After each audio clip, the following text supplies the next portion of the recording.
Assalamualaikum warahmatullahi wabarakatuh. Perkenalkan, nama saya Maida Tira. Di sini saya akan mereview jurnal hukum pidana mengenai tinjauan yuridis terhadap perlindungan hukum korban tindak pidana penusukan dalam peradilan pidana oleh Nurmarisma Kesio, Magistri, Nyoman Serikat Putrajaya, Fakultas Hukum Universitas Jenderal Sudirman, dan Fakultas Hukum Universitas Diponegoro.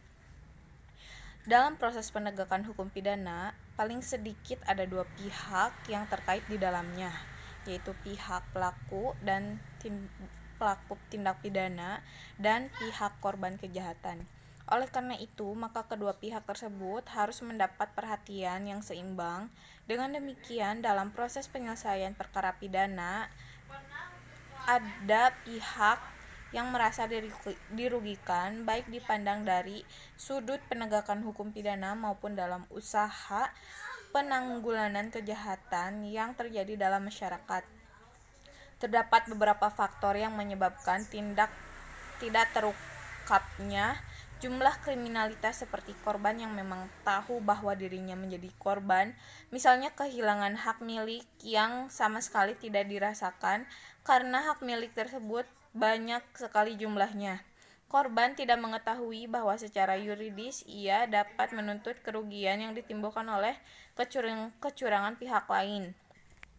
Misalnya ada kecurangan dalam jual beli barang konsumsi di toko yang tidak sesuai dengan keadaan yang sebenarnya.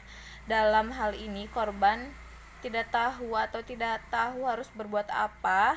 Korban telah berusaha payah berhubungan dengan aparat penegak hukum karena dirasakan kerugian tidak terlalu besar dan dapat diabaikan saja, atau merasa bahwa tidak ada gunanya melaporkan. Korban justru khawatir akan menderita keadaan yang lebih memalukan jika apa yang dialaminya dilaporkan pada penegak hukum, misalnya dalam hal kejahatan pemerkosaan dan kejahatan seksual lainnya, sedangkan korban takut akan terjadinya pembalasan dari pelaku jika korban melaporkan kejadian yang menimpa dirinya dan pihaknya merasa tidak ada kepastian untuk mendapatkan perlindungan.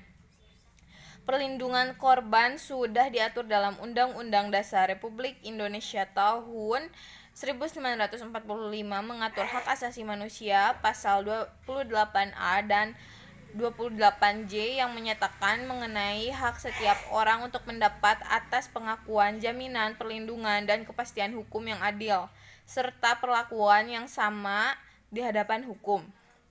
Perlindungan terhadap korban kejahatan seperti korban tindak pidana penusukan, jika diteliti, perlindungan korban sudah diatur dalam Undang-Undang RI tahun 1945 yang mencakup uraian tadi tersebut.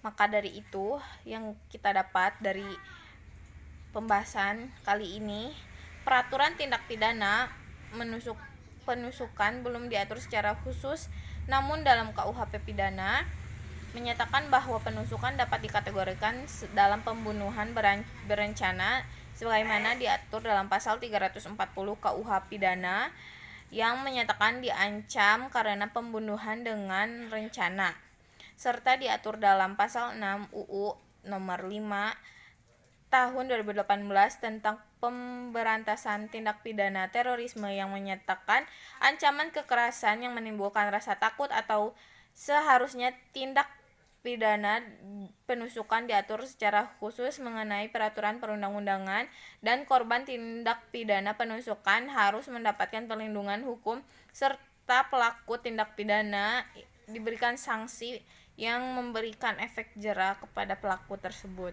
Sekian, wassalamualaikum warahmatullahi wabarakatuh.